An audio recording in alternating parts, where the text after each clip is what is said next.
Ever wondered what happens to those incredible movie sets after filming wraps? While some are carefully dismantled, others are simply forgotten. Enormous structures that once buzzed with Hollywood's elite now stand silent, slowly being reclaimed by nature. From an underwater filming tank hidden inside an abandoned nuclear reactor to a Star Wars village being swallowed by the desert, these abandoned sets have become eerie time capsules of cinema history. What you're about to see isn't just abandoned buildings. These are places where movie magic happened, now left to decay in the most haunting ways possible. Hollywood spent millions creating these worlds only to abandon them once the cameras stopped rolling. In the scorching deserts of Tunisia, beneath the waves of an abandoned quarry, and deep in jungles around the world, these forgotten movie landmarks are disappearing. Let's explore the strangest, most spectacular movie sets Hollywood left behind to crumble. In 1988, James Cameron needed something unprecedented for his ambitious underwater sci-fi thriller,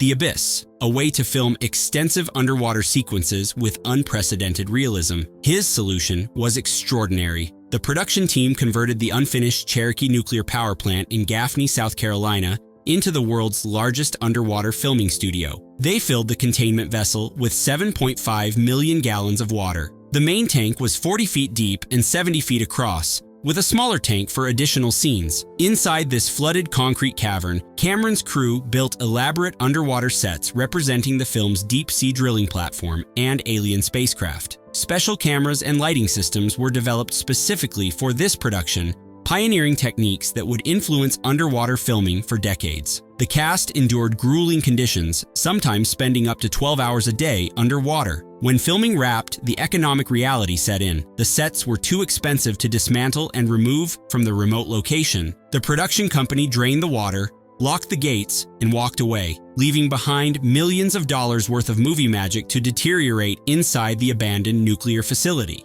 Today, the Cherokee nuclear plant remains one of the most difficult abandoned movie locations to document. The facility is heavily secured, with the underwater sets lying in deteriorating condition inside the concrete structure. What was once cutting-edge filmmaking technology now lies forgotten, a monument to one of cinema's most ambitious underwater endeavors. From the depths of an abandoned nuclear plant, we move to the scorching heat of a galaxy far away. When George Lucas needed an alien desert planet for his 1977 space epic, he found it in the arid landscapes of Tunisia. Multiple locations across the country became the iconic planet Tatooine, most famously the Lars homestead where Luke Skywalker grew up, and the bustling spaceport of Mos Espa. The Lars homestead exterior, that iconic domed entrance where Luke watches the binary sunset, was built in the salt-flat region of Chott El Djerid. After filming, the structure was abandoned. When Lucas returned for Attack of the Clones decades later,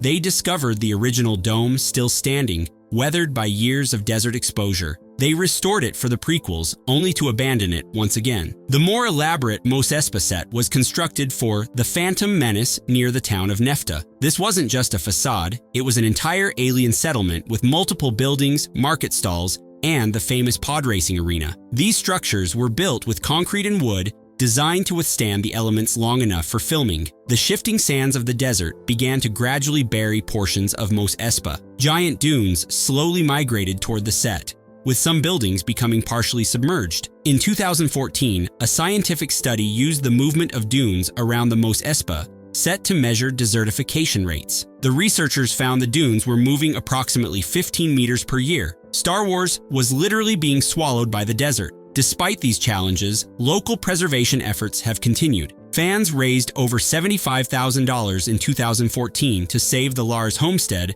from being reclaimed by the desert. Today, devoted Star Wars pilgrims still make the journey to these remote locations, finding the sets in increasingly deteriorated condition. Speaking of ruins, there's another desert location where abandonment has created something genuinely unsettling. When Alexandre Aja remade the horror classic in 2006, he needed a location that embodied isolated American desert wilderness. Production moved to Morocco, where the stark Atlas Mountains provided the perfect backdrop for the film. The centerpiece was a fully functional gas station and market, the ominous last stop before the Carter family takes the fateful detour. Unlike many movie sets that are merely facades, the production team constructed a complete gas station in painstaking detail. Everything from the interior shelving to the vintage gas pumps to the surrounding junkyard was built to be fully believable. The most unsettling aspect? After filming Wrapped, they simply walked away. The remote location in the Moroccan desert meant it was more economical to abandon the set than to dismantle it. So, there it remains.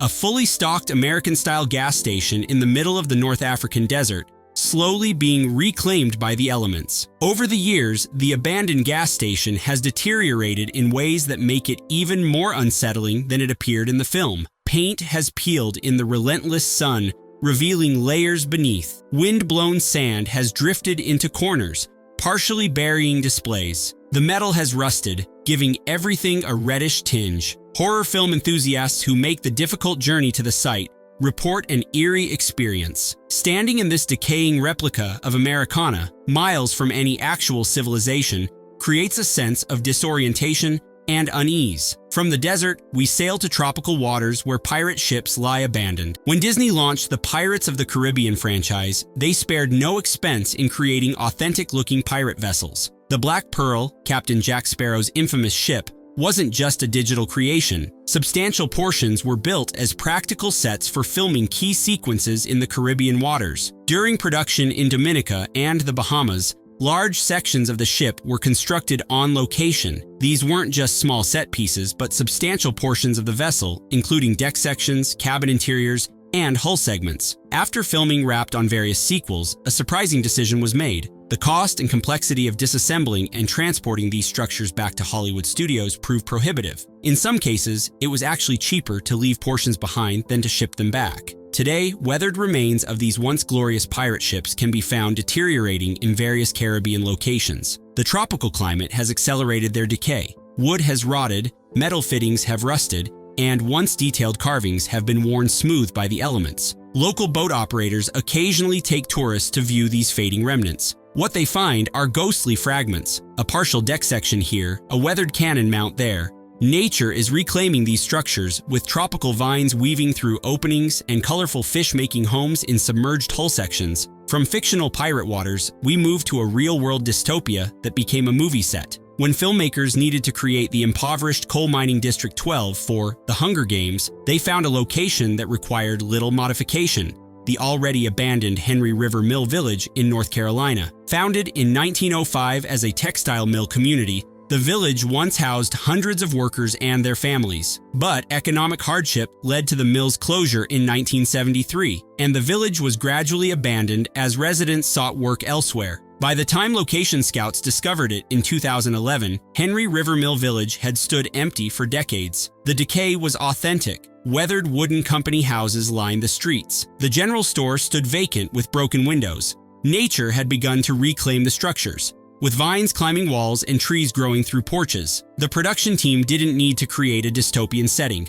They'd found a real-life example of American industrial decline. For filming, they made only minimal modifications to enhance the coal mining aesthetic, adding the Mellark family bakery and Greasy Say's soup kitchen. After filming Wrapped, Henry River Mill Village experienced something unusual: a second abandonment. The production team removed their additions, leaving behind a place that had essentially been abandoned twice. The village experienced a surge in tourism following the film's release, with fans making pilgrimages to walk where Jennifer Lawrence had walked as Katniss Everdeen. In 2012, the entire 72-acre property was purchased by a businessman who has opened it for tours while attempting to preserve what remains. From one type of abandonment to another, we travel to the jungle where dinosaurs once roamed. When Steven Spielberg needed to create Isla Nublar for the original Jurassic Park in 1993, the lush Hawaiian island of Kauai provided the perfect prehistoric backdrop. Among the most recognizable sets built was the Visitor Center, that grand rotunda-capped building where guests would have been welcomed to the dinosaur park.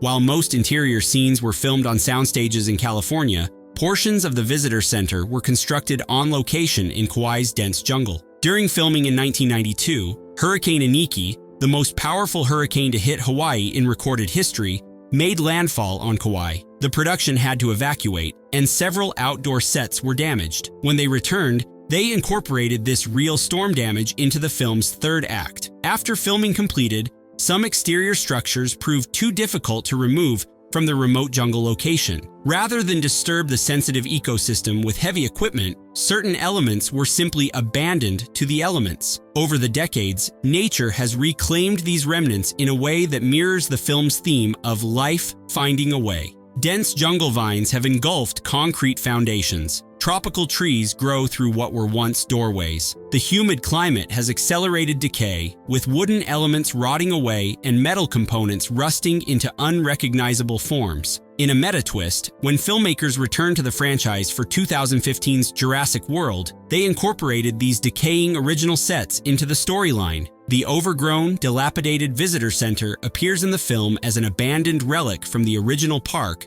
that the characters discover. From manufactured jungle ruins, we move to a forest where fictional horror and real abandonment create something truly unsettling. The Blair Witch Project revolutionized horror filmmaking with its found footage approach and minuscule $60,000 budget. The 1999 indie sensation convinced millions of viewers they were watching genuine footage of film students who disappeared while investigating a local legend. The film's most terrifying sequence takes place in the abandoned house of Rustin Parr, a fictional hermit with a disturbing backstory. This climactic location, where the camera drops to the floor in the film's final moments, was not a set constructed on a soundstage. It was a real structure built in the woods specifically for the film. The production team constructed the decrepit two-story house in Seneca Creek State Park, Maryland. Despite the film's micro-budget, they created a genuinely unsettling structure with a basement, multiple rooms, and those iconic handprints on the walls. After filming wrapped,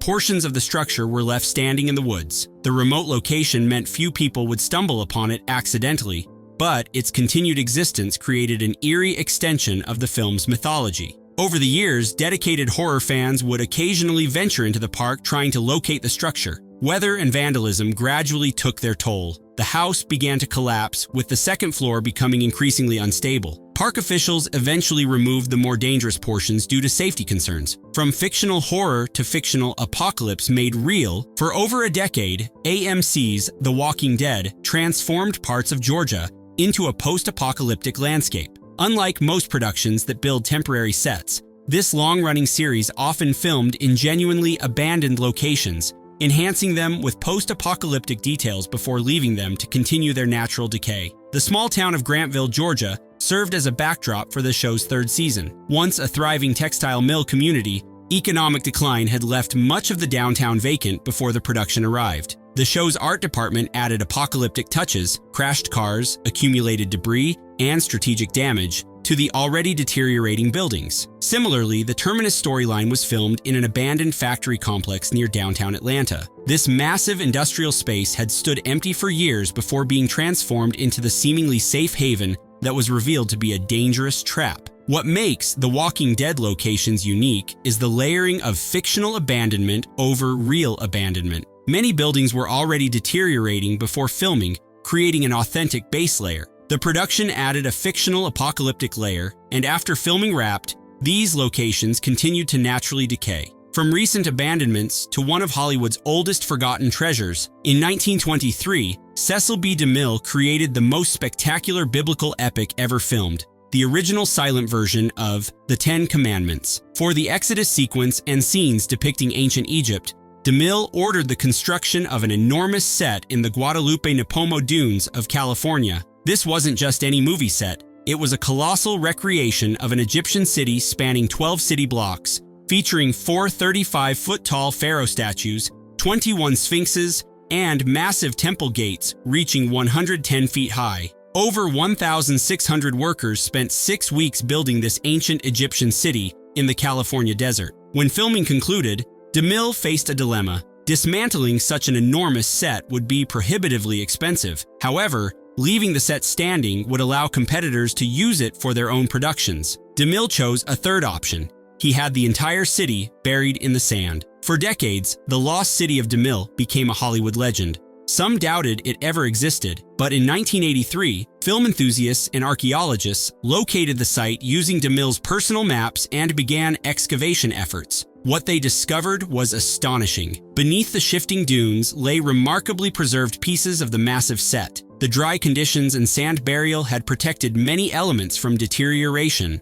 Plaster sphinxes, hieroglyphic-covered walls, and massive set pieces began emerging from their sandy tomb. The excavations continue to this day, making this perhaps the longest-running abandonment in Hollywood history, a movie set buried for nearly a century, slowly being uncovered piece by piece. From a buried treasure to perhaps the most concerning legacy of any abandoned filming location, in 1956, Howard Hughes produced The Conqueror, a historical epic starring John Wayne as Genghis Khan, widely considered one of the worst casting decisions in Hollywood history. But the film's troubling legacy goes far beyond its critical failure. To represent 13th century Mongolia, the production chose Snow Canyon, Utah as their primary filming location. The dramatic red rock formations and sweeping desert vistas provided the exotic landscape Hughes envisioned. Large sets were constructed in the canyon, including Mongol encampments and village scenes. What the filmmakers didn't know, or possibly ignored, was that this location sat just 137 miles downwind